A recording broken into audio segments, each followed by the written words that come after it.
प्यारे बच्चों, जिला प्रशासन धमतरी के YouTube चैनल में आपका फिर से स्वागत है। पिछली क्लास में हमने cos x से घिरे क्षेत्र का क्षेत्रफल ज्ञात किया था। अभी हम लोग sin x का ज्ञात करेंगे। इसके लिए जो ग्राफ होगा हमारा cos x से थोड़ा सा अलग होगा, क्योंकि वैल्यू तो sin x की जो वैल्यू होती है वो भी -1 से 1 ही होती है, लेकिन इसका जो ग्राफ होगा ये मूल बिंदु से निकलेगा इस तरह से और यहाँ पे जाएगा। ये जो है मैक्सिमम वैल्यू जो होती है sin x की 1 होती है। इसको आपको वहाँ पे शो करने की ज़रूरत नहीं है, इसको शो करने की ज़रूरत नहीं पड़ेगी, आपके समझाने के लिए था। मिनिमम वैल्यू जो होती है -1 होती है। पाई पे sin x की जो वैल्यू होती है वो 0 हो जाती है। 2 पाई पे भी sin x की जो वैल्यू होती है वो 0 हो जाती है। यहाँ पे हमारा जो गिवन फंक्शन है y equal to sin x है, यानी कि fx जो हमारा फलन है वो sin x है। तो हम देखते हैं कि पाई पे 0 से पाई तक ये जो फंक्शन है वो धनात्मक वैल्यू देता है या 0 देता है, क्योंकि 0 ना तो धनात्मक है ना तो ऋणात्मक है, इसलिए अलग अलग हमको लिखना पड़ता है या बोलना पड़ता है कि 0 से पाई अगर इनपुट हो तो इसकी जो वैल्यू है, फलन की जो वैल्यू है वो या तो धनात्मक होगी या फिर 0 होगी। यानी कि यहाँ पे 2 केस बनेंगे। Case 1, sin x greater than और इक्वल टू 0 इफ यदि x बिलोंग करता है 0 से पाई में, 0 से पाई, क्लोज्ड ब्रैकेट रहेगा। केस 2 में आप देखेंगे ये या तो ऋणात्मक वैल्यू दे रहा है, आपका फंक्शन जो है या तो ऋणात्मक वैल्यू दे रहा है या फिर 0 वैल्यू दे रहा है। तो केस 2 हमारा बनेगा sin x लेस देन और इक्वल टू 0 यदि x बिलोंग करता है पाई से 2 पाई में। तो अब हम लोग रिक्वायर्ड एरिया निकालने के लिए, अभिष्ट क्षेत्रफल निकालने के लिए तैयार हैं। लेकिन ज़्यादा अच्छा लगेगा अगर हम यहाँ पे इसका नामकरण भी कर दे OAB। ए जो है ये π/2 इसको बोल सकते हो, ये π/2 है। BC यहाँ पे C, पिक पॉइंट पे C नाम दे देते हैं, और ये जो है π/2 पाई, ये हो गया आपका 3π/2 हो गया, और ये हो गया आपका 2 पाई। तो अगर हम लिखना चाहते हैं रिक्वायर्ड एरिया, जब हम लिखेंगे तो बोलेंगे OABO का क्षेत्रफल प्लस BCDB का क्षेत्रफल, यानी कि required area equal to area of, आप हिंदी में भी लिख सकते हैं क्षेत्रफल, OABO का क्षेत्रफल, area of OABO plus area of BCDB,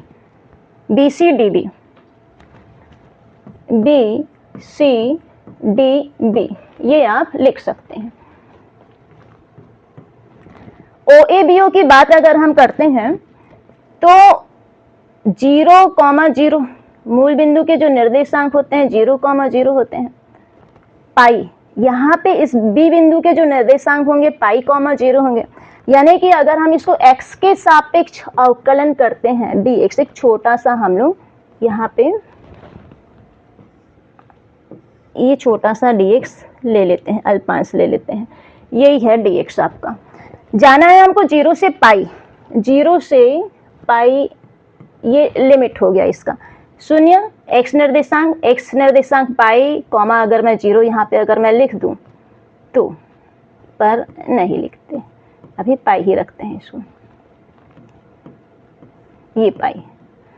तो 0 से पाई फंक्शन है हमारा y, sin x भी लिख सकते हैं उसको, प्लस सेकेंड जो एरिया है हमारा पाई से 2 पाई है, जो नीचे की तरफ है, ग्राफ जो है नीचे की तरफ है, क्योंकि नीचे की तरफ है या तो ऋणात्मक है या तो जीरो है, ऋणात्मक है या तो जीरो है। पाई से 2 पाई तक जो वैल्यू देगा वो ऋणात्मक वैल्यू, ऋणात्मक एक्स अक्ष की ऋणात्मक, ये जो y है वो ऋणात्मक y है, यहाँ पे ये ऋण एक आ जाता है, एक्स अक्ष के नीचे जा रहा है, मतलब ये जो फंक्शन है आपका y जो है वो ऋणात्मक वैल्यू देगा या फिर जीरो देगा। इस कारण हमने लिखा वहाँ पे -y, प्लस यहाँ पे लिखना होगा क्योंकि ये एरिया प्लस ये एरिया हमारा रिक्वायर्ड एरिया है, इसलिए हमें प्लस लिखना पड़ेगा। ये बात की बात है कि ये माइनस और ये प्लस ये मल्टीप्लाई होके आपके माइनस बनेंगे, आपको डायरेक्ट नहीं करना है। अब आप इसकी वैल्यू y की जो वैल्यू है sin x आप रख सकते हैं, y की जो वैल्यू है sin x dx minus plus और माइनस मल्टीप्लाई हो जाएंगे pi two 2 pi sin x dx। चूंकि आप जानते हो since integral sin x dx is equal to minus cos x, तो आप माइनस cos x लिखेंगे और ज़्यादा बेहतर होगा अगर माइनस को आप बाहर रख देते, तो नेक्स्ट स्टेप में हम उसे बाहर रखेंगे, माइनस cos x 2 पाई पाई। जैसा कि आप जानते हैं कि माइनस अगर ब्रैकेट के अंदर जब हम समाकलन करते हैं माइनस आ जाए या कांस्टेंट आ जाए तो हम अपनी सुविधा के लिए माइनस को बाहर कर सकते हैं, कांस्टेंट को बाहर कर सकते हैं। cos x पाई अपर लिमिट है, minus into minus plus cos, ये माइनस साइन हमने बाहर कर दिया, cos x रहेगा अंदर 2 पाई पाई। अब एक बार आपको वैल्यू लेना है, अपर लिमिट x की जगह आपको रखना है upper limit cos pi minus cos 0 plus cos 2 pi minus cos पाई।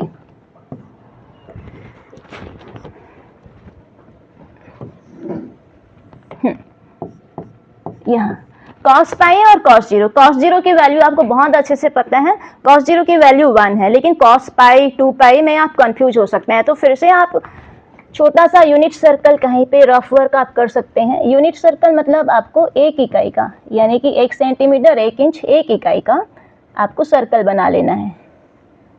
ये 1 इकाई का है, तो ये हो गया 1 0, ये 0 1, 0 -1 और ये है -1 0, ये आपको बहुत अच्छे से पता है। तो अब हम देखते हैं cos पाई की वैल्यू हमारे पास क्या है। cos पाई की वैल्यू ये π/2 है, ये हमको नहीं चाहिए। π/2 प्लस π/2 और ले लेते हैं, ये 180 डिग्री आपको दिख रहा है, cos 180 डिग्री, cos 180 डिग्री -1, ये cos को रिप्रेजेंट करता है, ये साइन को, y निर्देशांक जो होते हैं। तो cos पाई की वैल्यू मिल गई है -1 माइनस cos 0 की वैल्यू होती है 1 ही होती है, प्लस cos 2 पाई, ये तो हो गया 1 पाई और घूम जाए तो 2 पाई 360 डिग्री, cos 2 पाई। तो cos 2 पाई ये आपका cos 2 पाई, यहाँ पे हम लोग चले गए, ये cos 2 पाई की वैल्यू जो दिख रही है आपको 1, ये 1, 0, cos 2 पाई की वैल्यू 1 और cos पाई की वैल्यू अगेन -1, cos पाई की वैल्यू -1, ये आप ये वाला ब्रैकेट यूज कर सकते हैं। तो यहाँ पे बहुत ध्यान देने वाली बात ये है कि cos पाई की वैल्यू -1 होती है, cos 2 पाई की वैल्यू +1 होती है, cos 3 पाई की वैल्यू -1 होती है, cos 4 पाई की वैल्यू +1 होती है। यानी कि आप देख सकते हैं कि अगर इवन मल्टीपल है cos में, 2 पाई है, 4 पाई है, 6 पाई है, तो 2 पाई में आपने 2 पाई में आपको 1 लिखना है, 4 पाई अगर दिख जाए तो 1 लिखना है। हालांकि यहाँ पे आपको 2 पाई तक ही जाना है। cos पाई है तो उसकी वैल्यू -1, लेकिन cos 2 पाई है तो उसकी वैल्यू +1। तो cos पाई की वैल्यू हमने लिखा है -1 और cos 2 पाई की वैल्यू लिखना है 1। गलती होगी तो बस यहीं पे हो सकती है आपसे गलती। अब बहुत आराम से इसको सिंप्लीफाई करना है।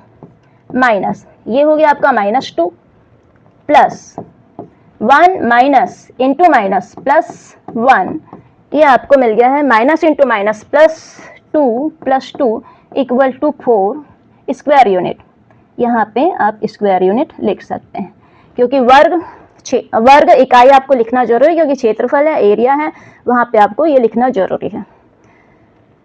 तो आपने देखा कि साइन एक्स हो या कॉस एक्स हो, 0 से 2 पाई के मध्य वक्र y equal to sine x से घिरे क्षेत्र का क्षेत्रफल वो भी 4 स्क्वायर यूनिट होता है, और कॉस एक्स के लिए भी 4 स्क्वायर यूनिट होता है।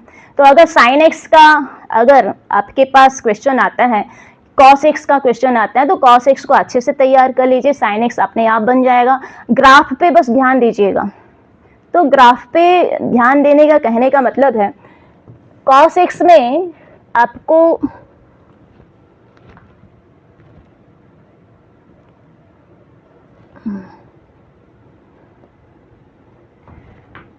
बात होती है, अगर y equal to cos x की अगर बात होती है, तो ग्राफ को याद नहीं करना है, रटना नहीं है।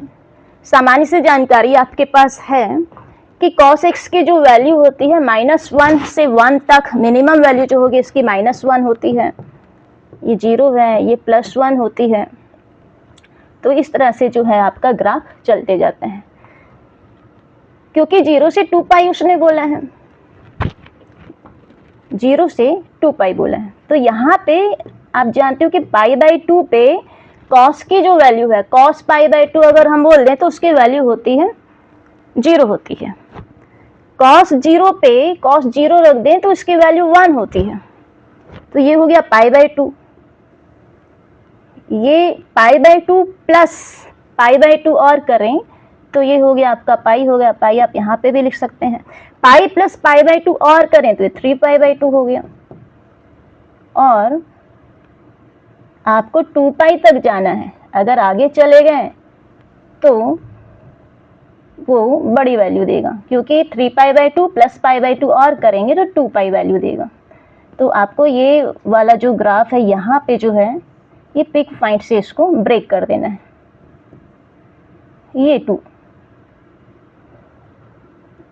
ये जो होगा आपका 2 पाई होगा।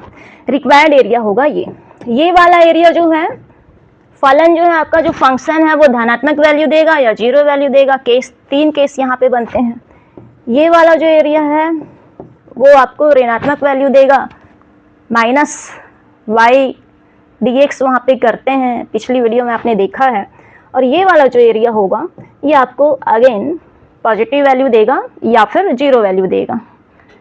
साइन एक्स की अगर हम बात करते हैं, जैसा कि अभी अभी हमने देखा है, ग्राफ डैश्ड ही ये जो आपका सवाल है, एक्स एक्सिस, ये वाई एक्सिस, अगेन ये यहां से शुरू होगा, ये 0 पे इनपुट अगर आप 0 रखते हो, साइन 0 तो 0 मिलता है। लेकिन अगर आप π/2 रख देते हो, ये π/2 है, π/2 रखते हो तो 90 डिग्री, साइन 90 डिग्री की वैल्यू होती है, ये 1 होती है, ये 1 होती है। π/2 प्लस π/2 आप करते हो तो पाई पे अगेन ये जो वैल्यू होता है वो 0 दे देता है। 3π/2, ये 2 पाई। तो यहाँ तक ही आपको जाना था। तो दोनों वीडियो में आपको क्लियर हो गया होगा, ये पॉजिटिव एरिया ये देगा, y की जो वैल्यूज होंगे वो पॉजिटिव होंगे। यहाँ पे पाई से 2 पाई के लिए ये जो वैल्यू देंगे या तो ये ऋणात्मक होगा या फिर ये 0 के बराबर होगा। तो यहाँ पे 2 केस बनेंगे, साइन एक्स ग्रेटर देन और equal to 0 if x belong to 0 to pi, 0 to pi closed bracket रहेगा ये। Case 2, sine x less than और इक्वल टू 0 इफ यदि x बिलोंग करता है पाई से 2 पाई। यहाँ पे 2 ही केस बनेंगे, जैसे कि अभी मैंने डिटेल में आपको बताया था। तो मेन जो याद रखने वाली पॉइंट है वो यही है। cos x में थोड़ा सा ये लंबा गया था ये वीडियो जो है, क्योंकि यहाँ पे 3 केस बनते हैं। केस 1 कहते हैं कि cos x ये जो फंक्शन है आपका वो वैल्यू देगा, cos x पॉजिटिव होगा या 0 के बराबर होगा यदि